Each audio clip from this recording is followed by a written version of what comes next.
The Olympics will be here coming up next month. Team USAC will be ready to compete. Charlie, Mike, Jonathan, and you here on WSGW. We certainly hope so. Yeah. But what's the C? Well, here's the story. The U.S. Olympic team plans to supply air conditioners for its athletes at the Paris Games, a move that the organizers say will undercut our plan to try to curb carbon emissions.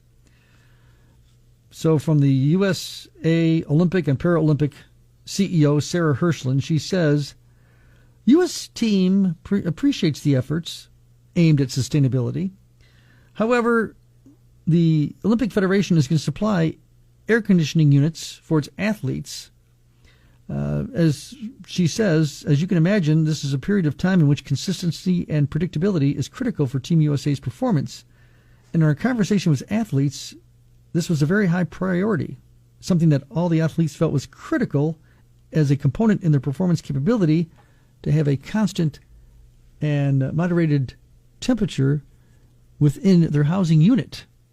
Can't be too hot, can't be too cold, it has to be. And, you know, when I think about it, I mean, we're talking high-performance athletes. Now, think about yourself in your own work situation. Depending on where you are, if it's too hot or if it's too cold, I mean, a lot of times just like, I don't know if it's performance affecting, but there's sometimes a certain mental... Charlie? Yes? You work in the coldest room in the building.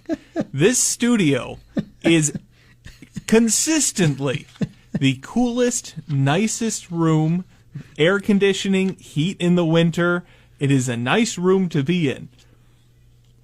Do you know the studio that I work in across the hall? I'm familiar with that studio across the hall. We don't have any of that. We have an external wall, so in the winter it gets frigid.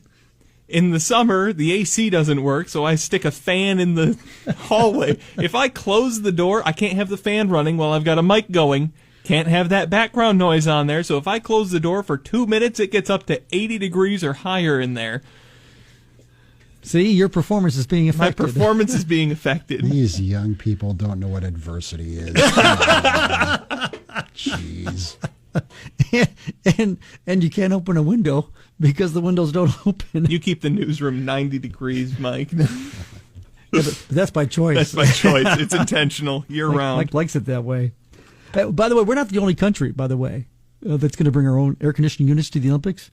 Germany, Australia, Italy, Canada, and Britain plan to do the same thing. So it's not just us. It's the rest of the world. They don't have air conditioning in Paris? Well, no. Again, no, they don't. Especially for the housing unit for the Olympic Village.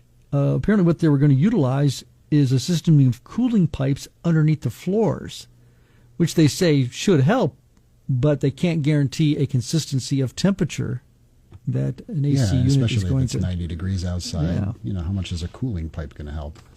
And it says here, according to the International Energy Agency, and they only reference 2016, 8 years ago, the entire European Union has around 100 million air conditioning units. That's the entire European. Yeah, that's not many. The U.S., 375 million. Mm-hmm. China leads the way with 570 million. So air conditioning is not as prominent, shall we say. I get it. For high-performance athletes, it's every little thing contributes to their ability to compete. So it makes sense to me. That's what they say. It's a high-performance environment, and we need to make sure that the environment is high performance. So, Team USAC will be competing in the upcoming Paris Games. It could be that extra little enhancement that's necessary. Pretty cool.